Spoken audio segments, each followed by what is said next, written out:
Is Georgia moving to a pass happy offense?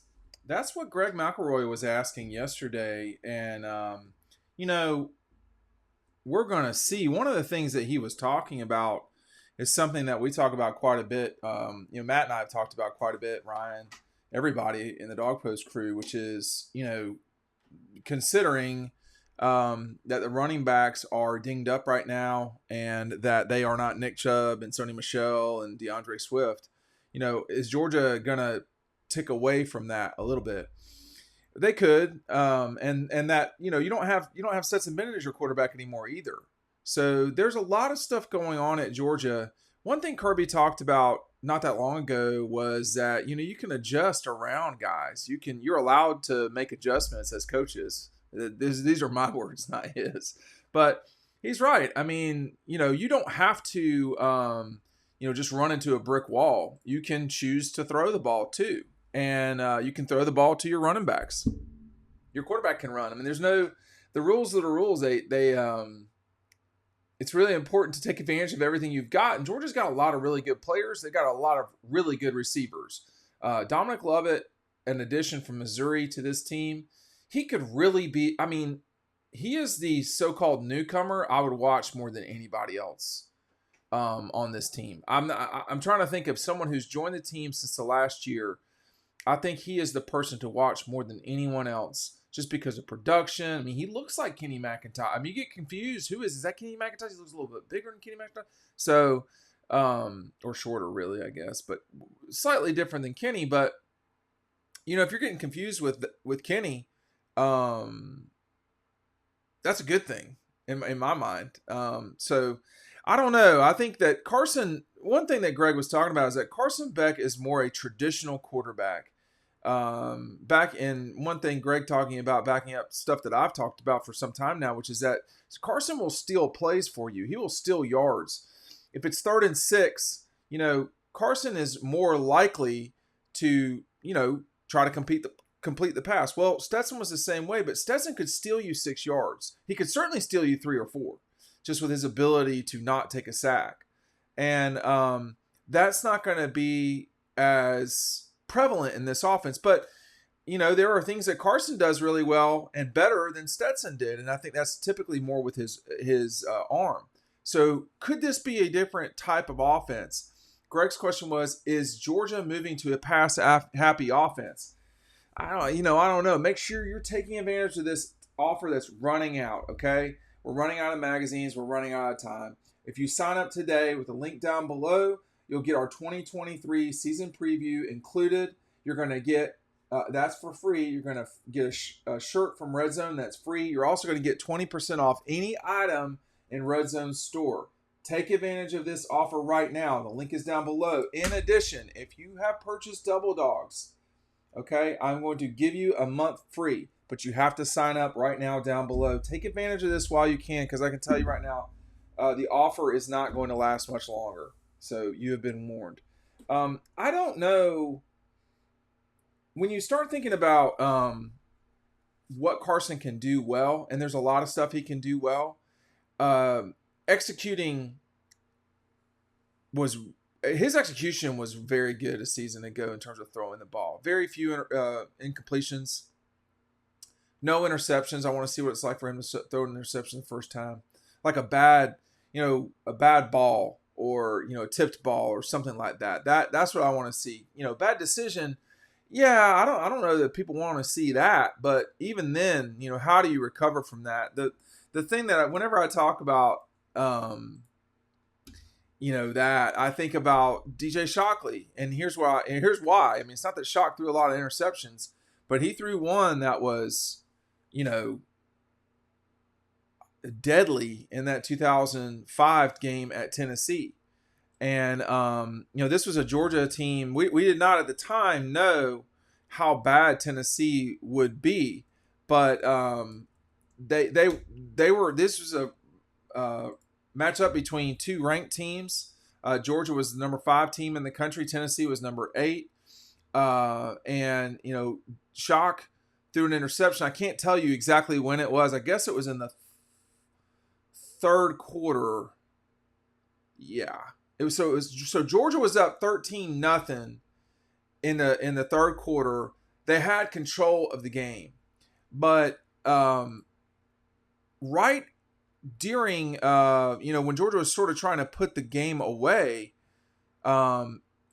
Tennessee had backed them up. I'm trying to see. So Georgia had the ball at the 25, and Jonathan Wade, a Tennessee defender, picked the ball off at the 35, and Tennessee scored a play later and a 1-yard touchdown. So suddenly, from Georgia going 13-0 up to 13-7, we got a ball game. Like, we got a real ball game. And, what happened was shot came out the next play, 30-yard strike to Kenneth Harris. Then TB, Thomas Brown, goes for 14 yards. And then another pass, 17 yards to BMAC.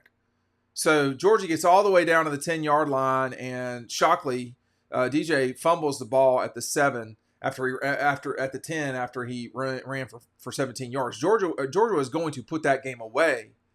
And, DJ had to overcome multiple DJ mistakes to win that game. But I want to see what it's like, for Shock. He never really, nothing much bothered DJ. I mean, I was there. I remember it. I remember when he got hurt.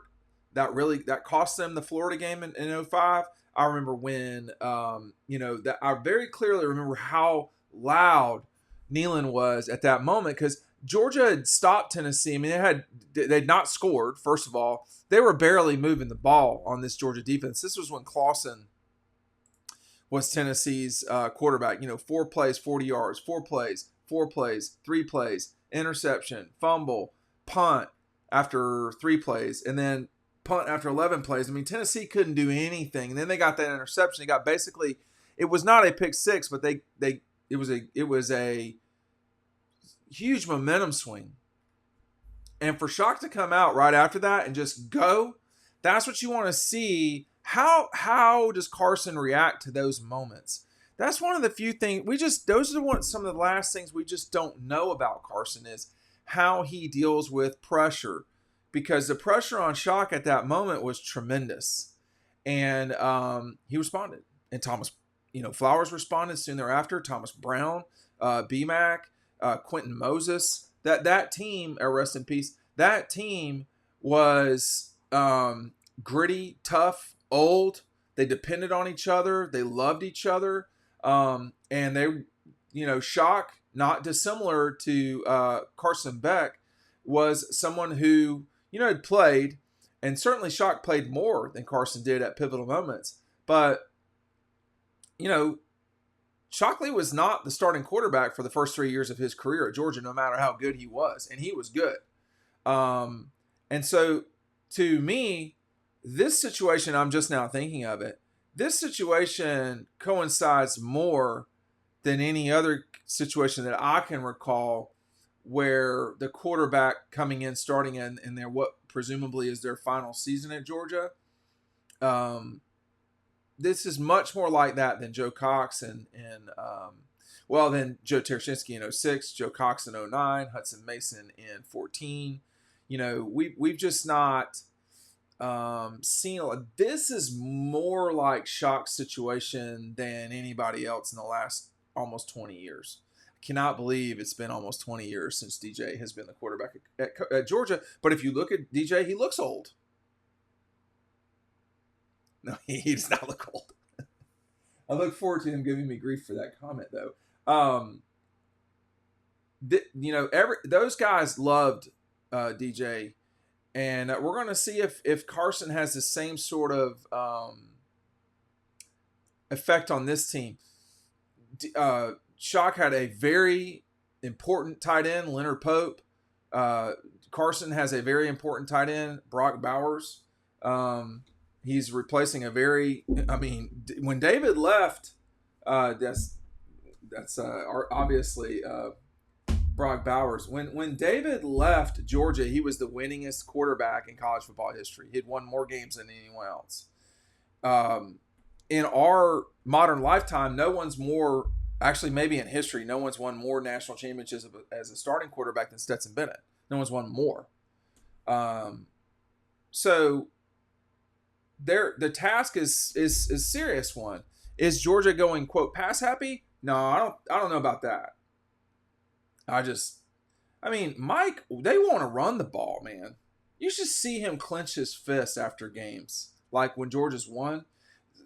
There's I've shown this photo of Malcolm Mitchell and Mike celebrating after the 2012 Florida game. Mike's fist is clenched. Like, he is so excited that they've won that game. But he wants to run the ball. He wants to pound the rock. That is the number one way to win, frankly. You are imposing will on someone else.